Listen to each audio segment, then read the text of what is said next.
देखो एक क्वेश्चन और दिया हुआ है, ट्रिग्नोमेट्री का ही है ये, ठीक है।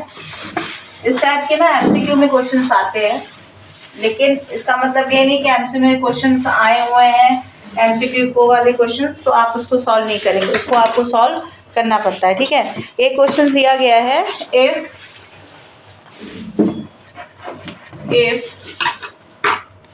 P sin theta is equal to Q cos theta, ये दिया ना, ठीक है। देन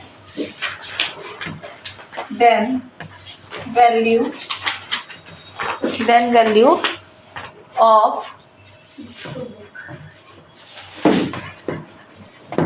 कॉसेट थीटा, ठीक है। ये ले लो तुम कॉपी, ठीक है। थीटा इस ठीक है, इसका हमें निकालना है। देखो यहाँ पे थोड़ा सा ना डायरेक्टली जो है वो ट्राइंगल का जो है वैल्यू नहीं दिया हुआ है, इनडायरेक्टली वे में दिया हुआ है। क्या दिया हुआ है? P sin थीटा, ठीक है। तो अगर आप इसको ऐसे लिखेंगे P sin theta is equal to Q cos theta, ठीक है। तो अगर हम P के नीचे हम Q कर दें, मतलब P और Q एक साथ कर दें या sin थीटा cos थीटा को एक साथ कर दें, कैसे करेंगे?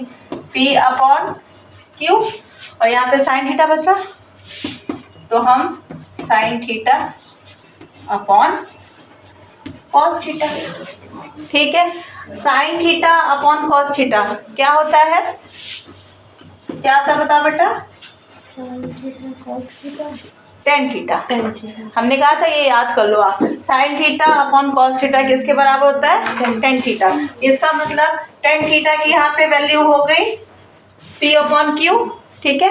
अगर हम ट्राइंगल की बात करें तो ट्राइंगल में जो हम देखते हैं जब पाइथागोरस थ्योरम लगाते हैं, यहाँ पे जब हम देखते हैं तो ट्राइंगल में वैल्यू क्या रहती है? परपेंडिकुलर अपॉन बेस, यही रहती है ना, परपेंडिकुलर अपॉन बेस। अब चूंकि P तो ये दिया हुआ है, बेस यहाँ हमने B लिखा हुआ है, B की जगह यहाँ पे क्या वैल्यू दी गई है? Q दी गई है बेस की, तो यहाँ पे हमने Q लिख दिया, ठीक है। ये जो वैल्यू दी गई थी tan थीटा की दी गई थी। आपको हाइपोथेनियस नहीं पता है, ठीक है। हाइपोथेनियस आपको नहीं पता है, हम इसका नामकरण कर देते हैं ABC, ठीक है। अब P दिया हुआ है, Q दिया हुआ है, tan थीटा का वैल्यू है, हमें क्या निकालना है?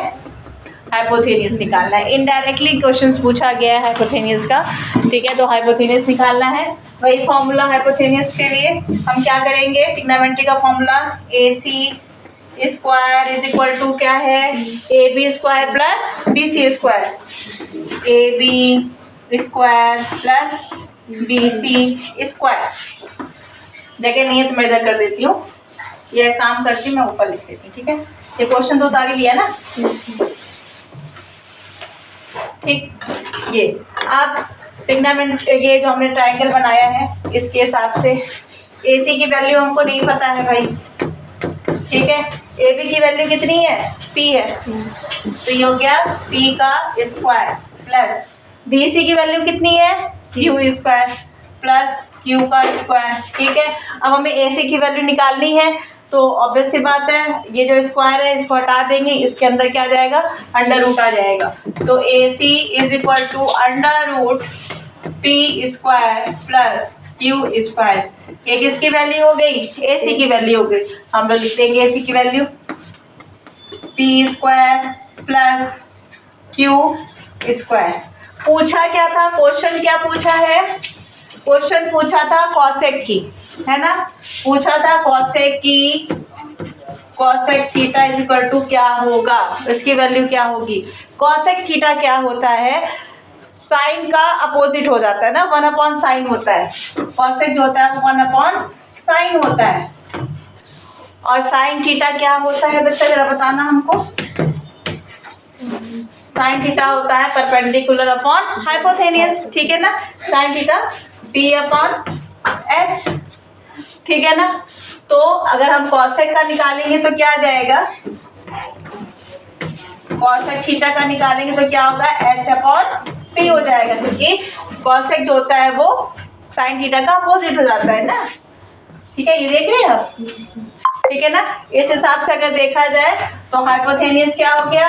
Under root P square plus Q square, देख लेना बेटा वो बंद तो नहीं हो गया वीडियो, ठीक है, इज इक्वल टू ये P square plus Q square upon P, ठीक है। ये किसकी वैल्यू आ गई, हाइपोथेनस की वैल्यू आ गई, ठीक है। हम ऐसे कर देना कि जिससे तुम्हें लिखने में आसानी है, ठीक है, समझ में आया।